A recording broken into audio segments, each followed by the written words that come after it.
Today's book is Oliver and Company by Walt Disney. It is a Walt Disney classic. It's based off the tale of Oliver from Charles Dickens. And we don't have an author, looks like, so. One spring morning, the streets and sidewalks of New York were crowded with hurrying people. But one quiet corner, someone had left 5 homeless kittens in a cardboard box. Taped above them was a sign that read, "Kittens need home." The kittens peeked hopefully out of the box. They were so cute that one passerby after another stopped to pick up a kitten, and finally, there was only one left. No one had taken the fluffy orange kitten, and he felt lonely and afraid. He was hungry, too. Timidly, he climbed out of the box to look for something to eat. Whoosh! Huge cars and trucks whizzed past, and a giant feet brushed by him. The blaring street noises, honking horns, clattering wheels, loud radios, hurt his ears.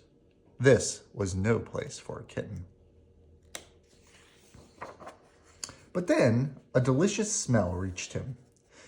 It came from Louie's hot dog cart, and around the corner came a dog named Dodger, who had a good idea about how they could get some of those hot dogs for breakfast. "In this town," Dodger advised the kitten, "you have to be smart to get by. Let me show you how it's done." With that, Dodger started to growl and snap at the kitten, chasing him towards the hot dog cart. The kitten ran straight up Louie's back. "Ouch! Get out of here!" yelled the angry Louie as the kitten dug his tiny claws into Louie's neck. Meanwhile, Dodger helped himself to a string of hot dogs. Then the clever dog made his escape with the hot dogs draped around his neck like a necklace. The kitten was right behind him, leaving the angry hot dog seller shaking his fist at them. "We're a pretty good team," the kitten said to Dodger. "When do we eat?" But Dodger had made up his mind not to share his prize. Suddenly, he raced away. "Wait for me," cried the kitten. "Half those hot dogs are mine."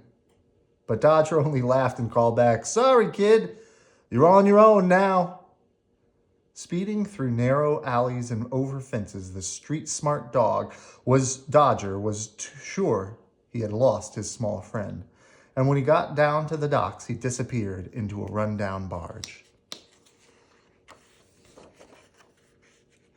Around the barge, Dodger's gang greeted him eagerly. Rita, the elegant Afghan hound, Einstein, the Great Dane, Francis, the bulldog, who wanted to be an actor, and tiny nervous Tito, the chihuahua.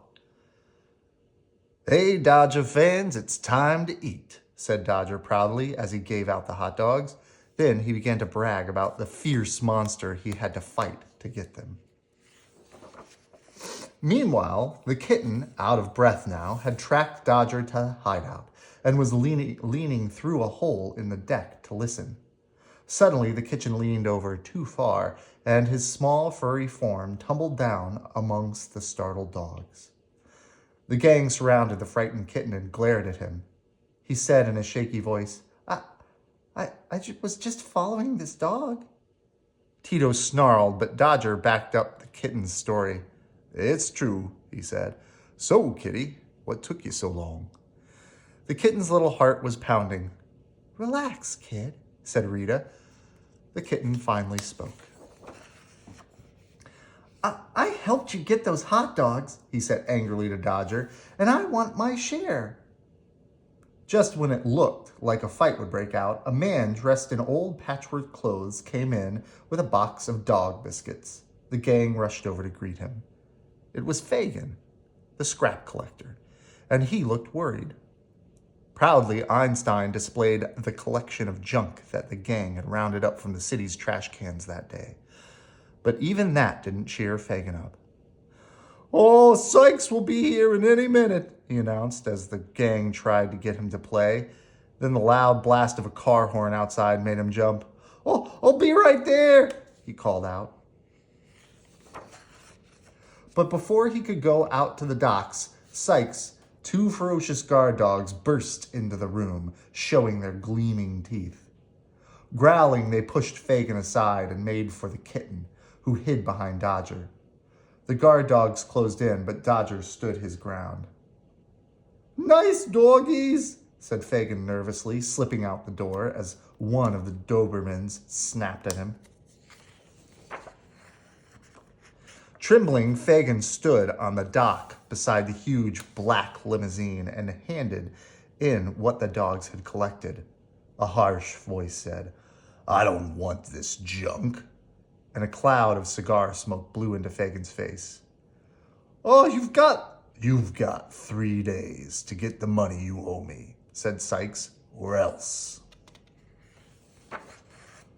Sykes whistled to his dogs and the limousine roared away. Inside, the gang had been admiring the brave kitten who had scratched one of the Dobermans on the nose. When Fagin came in looking blue, the gang tried to cheer him up, but it was no use. 3 days, said Fagin near tears. "I'll never should have borrowed that money." Suddenly, Fagin brightened as he remembered something. "Who scratched the Doberman on the nose?" he asked. Gently, Dodger pushed the kitten forward. "You?"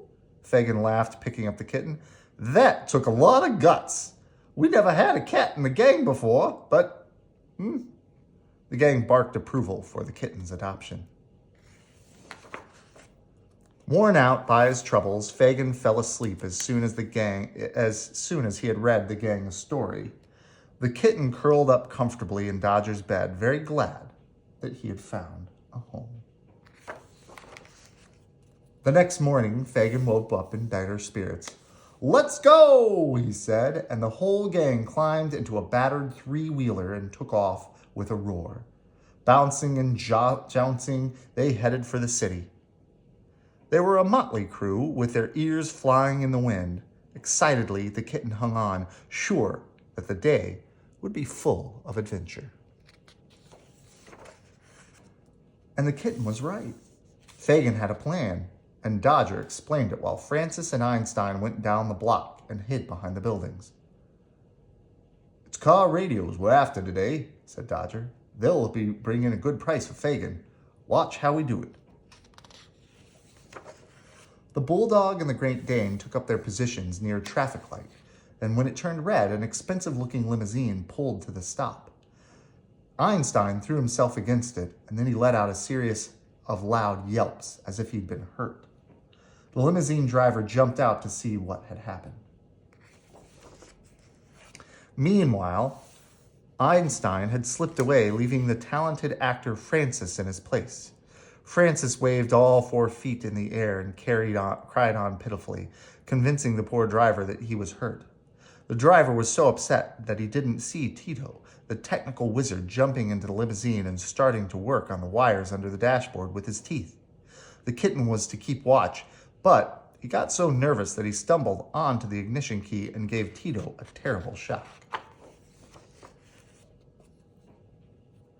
Tito gave a loud screech, and Winston, the driver, rushed back just in time to see the little dog leap out.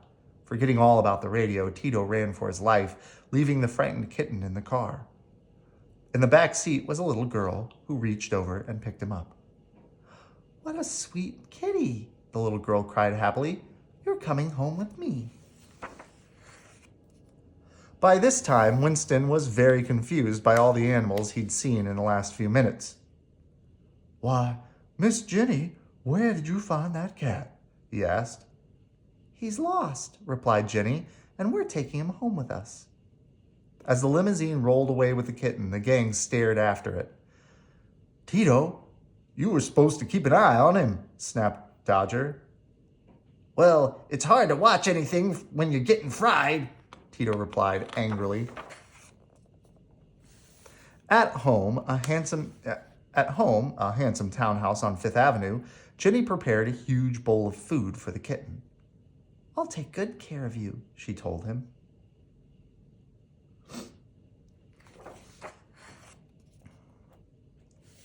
Unfortunately, Jenny had served the kitten's food in her prize poodle's dish, and the poodle, Georgette, was very annoyed. With her stylish top knot quivering, she stalked into the kitchen and growled, "A cat? Do you have any idea whose bowl that is?" The kitten shrank away, but Jenny ignored the poodle's jealousy. "Oh, Georgette, this is my new kitty," said Jenny. "I'm going to call him Oliver." Jenny and Oliver sat down at the piano and made up a little song about him, while Georgette sulked away. "Why should that cat get all the attention?" she muttered. Jenny's parents were away, but she assured Oliver that they would love him too. He felt very lucky to have been adopted twice in 2 days. But Oliver's friends had not forgotten him. The next morning, the gang watched Jenny leave for school, when Frances lay down on the steps and played dead while Einstein rang the doorbell. When Winston came to the door and saw the limp bulldog, he shouted, "You again?" Frances got up and raced down the street while Winston was yelling after him. The rest of the gang ran into the house. The house was like a palace to the dogs. "Wow," said Tito. "How bad can this place be?" But Dodger was not impressed. "We came here to get our cat," he said. "Let's go." Upstairs, the gang met Georgette, who was lounging on pillows near her elegant canopy bed. The gang liked the poodle's style, and Georgette was more than happy to lead them to Oliver. Sleeping peacefully on Jenny's bed, Oliver didn't know that his friends had come to rescue him. "Is this the kitten you want?" asked Georgette. "That's him," said Dodger. Then the gang scooped Oliver into a pillowcase and left by the fire escape.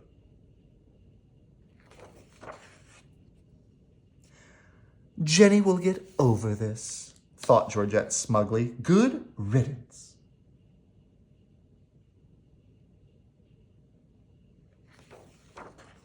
When the gang got back to the barge, they let Oliver out of the sack. "You're home now," said Dodger proudly. "But I was happy there," said Oliver.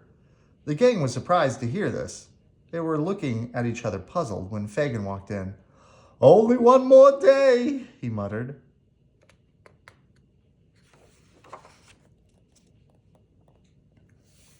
When Fagin noticed Oliver and picked him up, "Thought you'd left us, kitty," he said.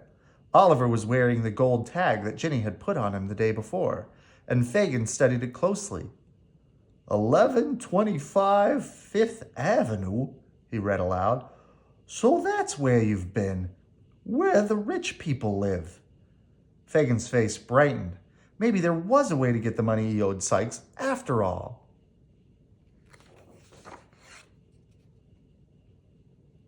Surrounded by the eager gang, Fagin sat down with a pencil and paper.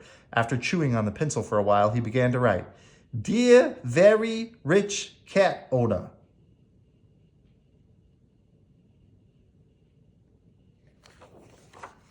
Then Fagin brought Oliver to Sykes' warehouse in the shipyard, a dark, creepy building where the gangster had his office.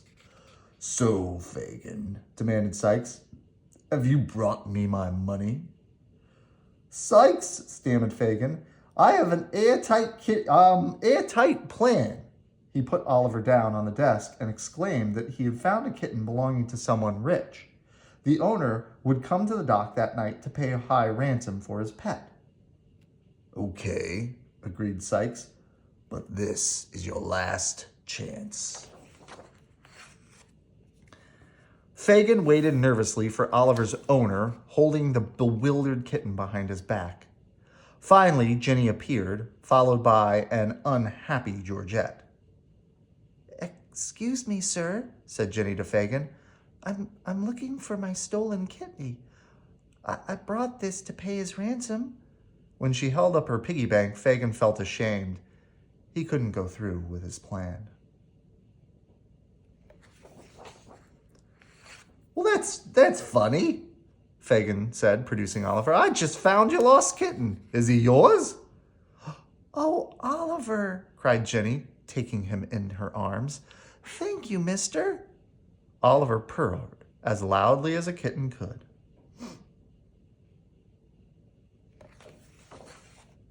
Unknown to the three on the dock, Sykes had been watching from his limousine. Realizing that he could get a much higher ransom for Jenny than the kitten, he roared up the alley and snatched the child into the car.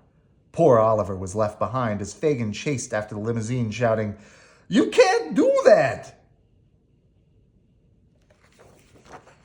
Aboard the barge, the gang heard the yelling outside and rushed to investigate. "Jenny!" cried Oliver. "He took Jenny!" "Don't worry," said Dodger, having a reassuring wink. "We'll get her back." Georgette agreed to help, and they set off for Sykes' warehouse at a run. The gang was in luck. Sykes was busy on the telephone trying to reach Jenny's parents to demand a ransom. With his back to the TV monitors, he didn't see the gang slipping into his hideout. Tito, the wiring expert, began to shut down the electrical system while Einstein locked the door to Sykes' office. But the gang had forgotten about Sykes' secret weapon, the powerful Doberman guard dogs. On his shouted orders, they began sniffing around the warehouse, searching for the intruders. Meanwhile, the gang had crept along the catwalk to the room where Jenny was tied to a chair. Georgette gazed happily at Jenny as the other worked to free her from her ropes. Suddenly, they heard the Dobermans barking nearby.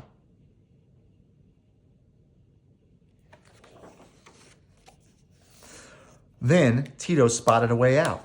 He sped up to a platform where a large crane controlled a hook hanging from the ceiling. Quickly, Tito began to rewire the control box, which lowered the hook towards Jenny's chair. Dodger attached the hook to the chair and ordered, "Quick, everyone, climb on!"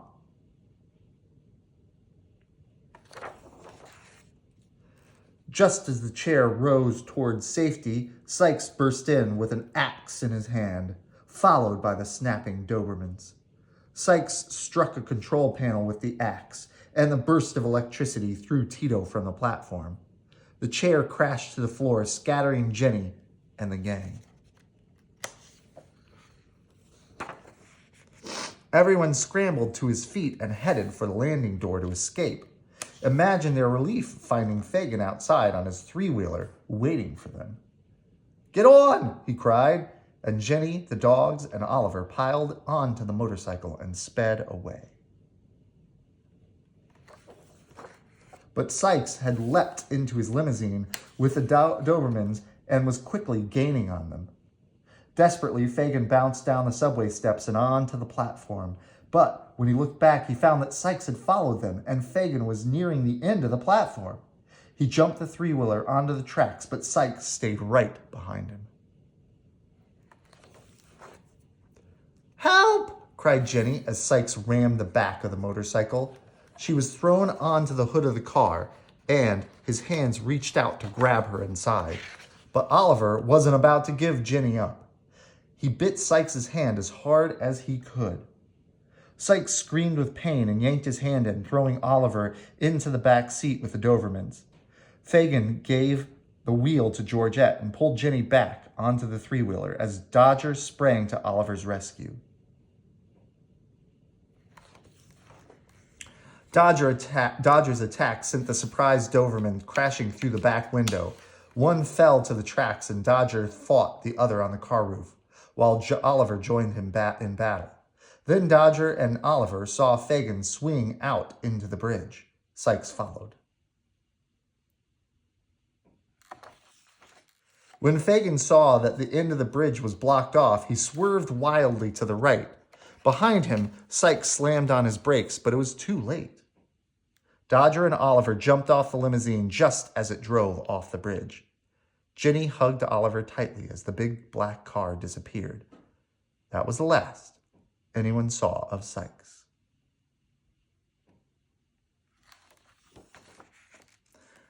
The next day, Jenny invited the whole gang to her birthday party. Winston and Fagin drank sparkling soda to celebrate Jenny's return, while Jenny and the gang, including Georgette, had plenty of ice cream and cake. Tito and Einstein agreed that the new friendships they'd made were worth all the trouble they'd been through, and Ginny said she already had her birthday wish. Oliver and all of you safe and sound. Happy to leave Oliver in such a good home, and promising to visit, the gang headed back to the city streets they loved. Hopping a ride on a passing car, they made up a wonderful song about life in New York City. There are some great songs in this movie. If you've never watched it, I would recommend it. But there we go. All right. Good night. I love you.